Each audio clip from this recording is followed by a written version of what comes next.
Hello friends, आज का topic है इंटीग्रेशन। इंटीग्रेशन क्यों करते हैं हम, इसके पीछे का क्या लॉजिक है, उस चीज़ को हम आज जानने की कोशिश करेंगे।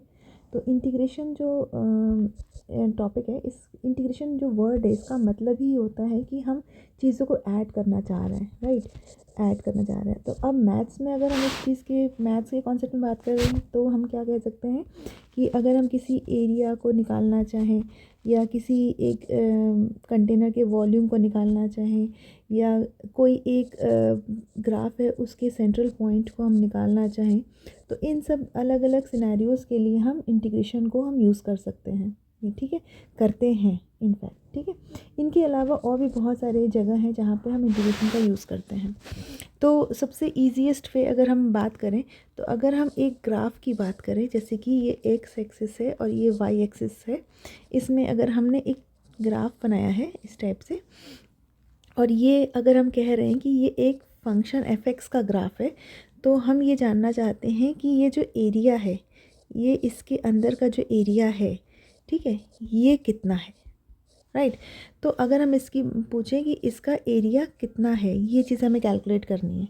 तो अब हम क्या करेंगे, तो हम ये करेंगे कि हम छोटे छोटे स्लाइसेस कर लेंगे और हम उन स्लाइसेस को ये छोटे छोटे स्लाइसेस कर लेंगे। जैसे कि अगर हमने इसको ऐसे स्लाइस किया है, तो अगर हम कह रहे हैं इसको डेल्टा एक्स, तो इसको हम क्या करेंगे कि हम इन डेल्टा एक्स की विड्थ को ऐसे मापेंगे, ऐड करेंगे स्लाइसेस, ये विड्थ के डेल्टा एक्स की विड्थ की स्लाइस को ऐड करके इसको ये ऐड किया, इसका इन सब को ऐड करके हम फिर फाइनल सोल्यूशन निकालेंगे। लेकिन अगर हम ये डेल्टा एक्स एक पर्टिकुलर विड्थ लेकर के अगर हम चलते हैं, तो क्या होता है कि बहुत बारी आंसर हमारा एक्यूरेट नहीं देता है, राइट। आंसर में हमारा थोड़ा बहुत हमारी ऊपर नीचे हो जाती है। तो अब हम क्या करते हैं कि हम ये मान के चलते हैं कि जो डेल्टा एक्स जो हमने लिया है, इसको हम बहुत ही छोटा कर लें, ठीक है, बहुत ही छोटा। जितना छोटा करेंगे हम, उतना हमारा आंसर एक्यूरेसी की तरफ बढ़ेगा, ठीक है। तो हम मानते हैं कि इसको थोड़ा सा और छोटा करते हैं, यानी कि ग्राफ हमारा कुछ ऐसा हम लेके चलते हैं कि ये जो हम स्लाइसेस कर रहे हैं, ये और हमने छोटे छोटे पार्ट्स में डिवाइड करके इस तरीके से हमने ये और भी छोटा स्लाइस बनाया है डेल्टा एक्स का, ठीक है। तो हम कह सकते हैं कि इस केस में हमारा आंसर थोड़ा सा एक्यूरेसी की तरफ जाएगा, बेटर देगा आंसर एज़ कम्पेयर टू इस वाले से, ठीक है। तो अब हम क्या कर रहे हैं कि इसको और हमें एक्यूरेट बनाने के लिए हम क्या मान रहे हैं कि जो हमारा ये ग्राफ है, इस ग्राफ में हमने जो है डेल्टा एक्स जो लेंगे, ये डेल्टा एक्स वो बहुत ही छोटा लेंगे, वो मतलब कि टेंड्स टू ज़ीरो, यानी कि डेल्टा एक्स जो है ऑलमोस्ट ज़ीरो नहीं है, टेंड्स टू ज़ीरो है, ठीक है। यानी कि बहुत ही छोटा ले रहे हैं ताकि हम क्या कर सकें, इसको इन छोटे डी एक्सेस को इंटीग्रेट करें और फाइनली हम उसका रिज़ल्ट निकालें, ठीक है। तो ये हुआ हमारा इंटीग्रेशन का कॉन्सेप्ट, ये आता है कि हमने इनफाइनाइट डेसिमली स्मॉल अमाउंट ऑफ हमने कंटेंट लिया है, वैल्यू ली है, और उसको हम ऐड अप कर लें, ठीक है। तो अब हम क्या कर रहे हैं कि इंटीग्रेशन हम करने की कोशिश करेंगे, ठीक है। तो अब हमने क्योंकि डेरिवेटिव हमने पढ़ रखा है, यानी कि डेरिवेटिव्स के बारे में हम जानते हैं, तो डेरिवेटिव्स का उल्टा यानी कि रिवर्स जो होता है वो इंटीग्रल होता है, ठीक है। Finding an integral is the reverse of the finding a derivative. Derivative का जस्ट अपोजिट होता है हमारा इंटीग्रल। कैसे? जैसे कि अगर हम बात करें कि द इंटीग्रल, अगर हम करें an integral of 2x is x square, यानी कि 2x का अगर हम इंटीग्रल निकालेंगे तो हमारा एक्स स्क्वायर आता है। यानी कि अगर हम एक्स स्क्वायर को डिफरेंशिएट करेंगे तो हमारा 2x आएगा, ठीक है। यानी कि डेरिवेटिव करेंगे तो 2x देगा, और अगर हम इंटीग्रल फाइंड आउट करने की कोशिश करेंगे 2x का, तो फिर वो एक्स स्क्वायर आएगा, ठीक है। प्लस c क्या है, इसके बारे में हम देखेंगे अभी थोड़ी देर में, ठीक है। तो ये हो गया हमारा इंटीग्रेशन की बात, ठीक है।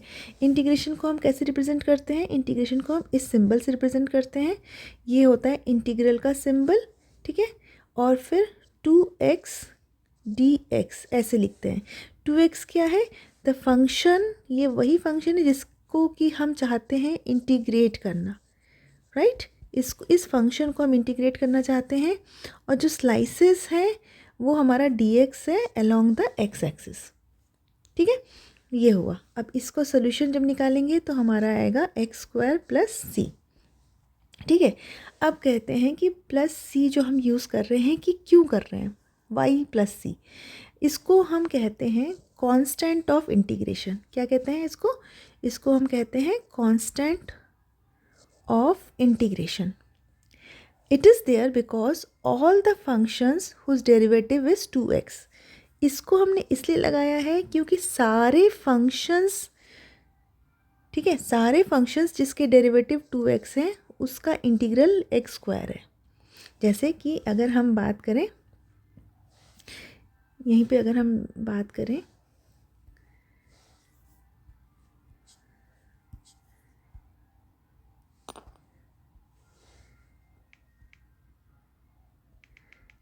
अगर हम यहीं पे इसकी बात करें तो हम ये ऐसे कह सकते हैं कि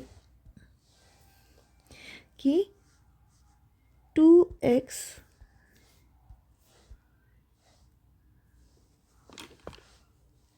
एक मिनट, 2x का इंटीग्रल जो है वो एक्स स्क्वायर प्लस सी कह रहे हैं। इसका डेरिवेटिव ये है हमें, ठीक है? इसका डेरिवेटिव हमारा ये है, यानी कि इसको हम ऐसे भी लिख सकते हैं कि हो सकता है कि एक्स स्क्वायर प्लस 4 हो सकता है कि एक्स स्क्वायर प्लस 3 हो, ये भी हो सकता है कि एक्स स्क्वायर प्लस 6 हो। इन सारे फंक्शंस के लिए अगर हम डेरिवेटिव निकालें अलग अलग तो हमें मिलेगा ही यही मिलेगा, ठीक है? यानी कि the derivative of x square is 2x, ठीक है? Derivative of x plus 4 is also 2x, and derivative of x square plus 3 or any number, any constant will be 2x. Because the derivative of a constant is 0, क्योंकि constants जो होते हैं इनका derivative हमेशा 0 होता है, यानी कि इसलिए इसको हम ऐसे लिखें, चाहे हम ना लिखें 0 को, बात बराबर रहती है हमारी, ठीक है? So when we reverse the operation we only know that 2x, ठीक है?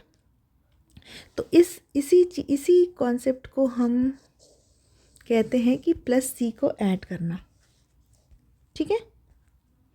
ठीक है, ओके।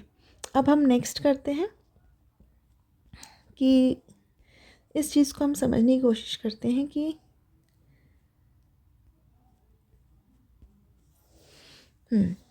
रूल्स ऑफ, हमारे रूल्स क्या क्या हैं। जैसे कि कुछ हमारे रूल्स के इंटीग्रेशन के रूल्स होते हैं। जैसे कि एक छोटा सा एग्जांपल दे रहे हैं हम, यानी कि अगर हमारा x⁴n⁴dx है तो इसकी वैल्यू जो आएगी उसको हम कैसे लिखेंगे इंटीग्रेट करने के लिए? n+1 अपॉन n+1 प्लस सी, ठीक है? एग्जाम्पल, जैसे कि अगर x³ है इसका इंटीग्रेशन क्या आएगा? ये अगर हम 3 लेके चलें तो x4/4 प्लस सी, ठीक है? तो इस चीज़ को हम ऐसे कह रहे हैं कि हमारा इंटीग्रेशन का कॉन्सेप्ट चलता है। इंटीग्रेशन बेसिकली दो ही हम जनरली पढ़ते हैं। अभी आज के वीडियो में मैं आप लोग को सिर्फ 2 बताने जा रही हूँ। इसके बाद आगे के और भी जो डिफरेंट टाइप के होते हैं वो भी मैं कवर करूँगी। इसमें हम 2 बताने जा रहे हैं। इसमें क्या है, एक डेफिनेट और एक इनडेफिनेट। दोनों में डिफरेंस क्या है? अगर हम इस ग्राफ को देखें, ये कोई फंक्शन f(x) है, उसका ग्राफ है।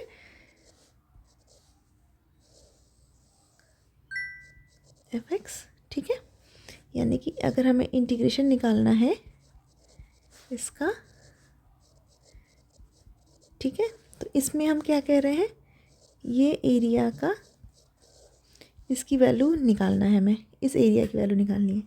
ये हो गया हमारा इनडेफिनेट, ठीक है? डेफिनेट क्या होता है? Definite has actual values to calculate between, ठीक है? यानी कि एक वैल्यू इधर और एक वैल्यू इधर, मान लीजिए a और b है, यानी कि a से b तक के जो एरिया कवर हो रहा है इस ग्राफ के अंडर उस वैल्यू को कैलकुलेट करना। तो ये हो गया हमारा डेफिनेट और ये हो गया हमारा इनडेफिनेट इंटीग्रल। ठीक है, ये हो गया हमारा कॉन्सेप्ट डेफिनेट और इनडेफिनेट इंटीग्रल का। इसके अलावा और भी हमारे बहुत सारे रूल्स होते हैं जिनको कि हमें याद करना पड़ता है। जैसे कि हमें ये इसके रूल्स जो होते हैं, डेरिवेटिव टेबल के रूल्स आपको याद करने पड़ते हैं। जैसे अगर हम कहें कि cos x dx का क्या होगा, तो ये होगा sin x। ठीक है, आपको बेसिकली ये जो कुछ इनके जितने भी ट्रिग्नोमेट्रिक फंक्शंस हैं उनके रूल्स को आपको याद करने पड़ेंगे। ठीक है, बिना रूल्स याद किए आप फिर उनको हम सॉर्ट आउट नहीं कर सकते। ठीक है, तो ये हो गया हमारा कॉन्सेप्ट इंटीग्रल का।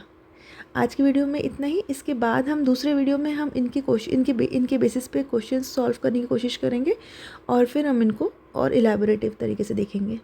आज का वीडियो कैसा लगा आप हमें प्लीज़ कमेंट सेक्शन में ज़रूर बताइएगा प्लीज़, और लाइक शेयर एंड कमेंट ज़रूर करिएगा।